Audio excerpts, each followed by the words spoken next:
Looks like pre-season has kicked off early, guys. Arne's slot isn't just handing out minutes to the bench warmers, but he's also testing out some fresh ideas on the pitch. Now, we get it, a lot of you probably didn't pay much attention to that 3-2 loss against Brighton. The title race is long over, and there's not much left to fight for. But still, that match gave us the perfect chance to catch a glimpse of what Slot might be cooking up for next season. It also gave us a few clues as to why certain players were sidelined when the pressure was on during the crunch part of the campaign. So if you're curious about what Slot might be planning, hit that like button, smash subscribe, and let's dive straight into the video.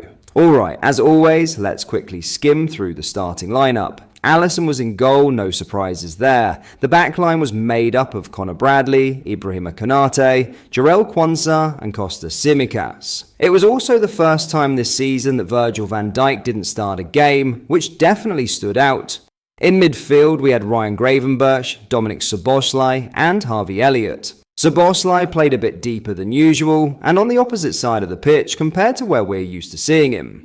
Up front, Cody Gakpo and Mo Salah took the wings, while Federico Chiesa finally got a start through the middle, playing as a false nine. Now, right from the first minute, there was something noticeable that we haven't seen too often this season. Let's break that down. Brighton came out pressing us in a 4-4-2 shape, going man-to-man with specific triggers. It's a tactic we've seen quite a few times this season. Teams like Lille in the Champions League, Everton both home and away, and even Southampton have all used it against us. And in those matches, we had a hard time playing through the middle, especially because we couldn't seem to find Gravenberch in the right spaces. But this time, things were a little different. In this game, we used our number 38 in a new way. Here you can see Gravenberch dropping deep between the centre-backs. The idea behind this was to overload Brighton's front line and help us play through their press. By doing that, Tsimikas and Bradley were able to push higher up the pitch, pinning back Brighton's wide players and stopping them from supporting the press. A bit higher up the pitch, Szoboszlai and Elliott were constantly switching positions. One would drop deeper while the other pushed higher, and that movement helped us break Brighton's shape. That's exactly how we created the sequence that led to our first chance of the game, a Gakpo shot that went just wide.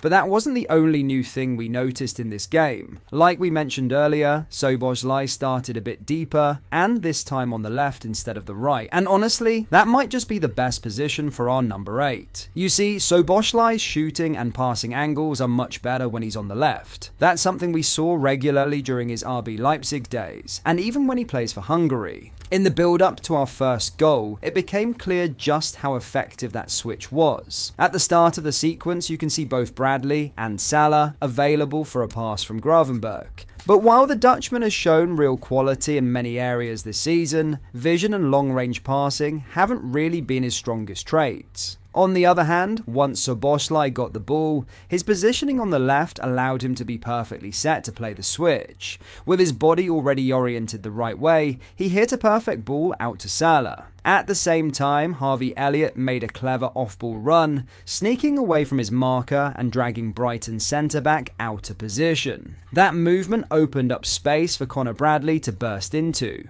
And you know how much we rate Bradley here at Penenk for his ability to attack those vacant areas. It's something that stood out all the way back in that game against Chelsea last season, and we've seen it time and time again this campaign against Leverkusen, Fulham, and pretty much every time he's played. From there, our young right-back did brilliantly, sending his marker to the shops before squaring it for Harvey Elliott to slot home the opener. But again guys, that wasn't the only newish thing we spotted in this game. After the Frimpong deal was completed, a lot of people, including us, thought the club might not be going after Milos Kerkez anymore. Well, we noticed something that could actually make both deals make sense, but we're keeping that one for a separate video where we'll break down how Frimpong and Kerkez could function together on the pitch. So make sure to hit like, subscribe, and turn on the notification bell so you don't miss it.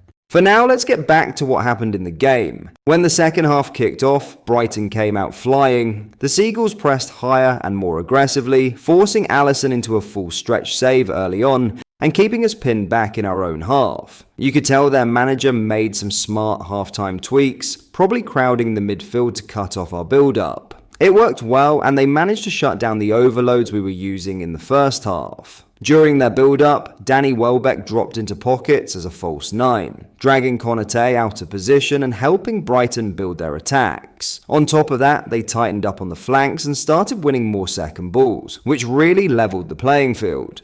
Brighton's substitutions took the game up a notch. While Diaz, Jones and Núñez were pretty quiet after coming on, Brighton's replacements made a real impact. Mitoma's influence was immediate. He smashed in a rebound to level the score not long after stepping onto the pitch. The equaliser came from a loose ball after we had pushed forward. Mitoma pounced and fired it in with a classic poacher's finish, showing just how much control we had lost in our own box. Then came the winner, and it was even more dramatic. Teenager Jack Hinchelwood popped up at the back post just seconds after being subbed on, tapping in a low cross to complete the turnaround. Both goals were the result of Brighton's constant pressure and, frankly, our lapses in focus. And look, we don't like pointing fingers at players, but results like this and the manner of some of the goals we conceded might explain why Arne Slot avoided heavy rotation during the crunch periods of the season. It raises a bigger question. Should the Reds focus on strengthening the bench, not just the starting 11? You could also argue that we were our own worst enemies. Salah's miss could have made it 3-1, and if Chiesa had made any kind of impact up front, things might have played out differently. The Italian had just 13 touches the whole time he was on. In the end, Brighton punished every mistake. That's what made the difference. None of this would have happened if Liverpool's structure hadn't shown cracks. The early goals seemed to prove our tactics could work, but Brighton exposed some clear defensive weaknesses in the second half. With Virgil van Dijk rested, Konate and Kwanzaa as the centre-backs simply lacked the necessary cover. So, in the end, while the result wasn't what we wanted, the game did give us some solid insight into what Arne Slot might be planning moving forward. We saw tweaks in the system, new roles for some players,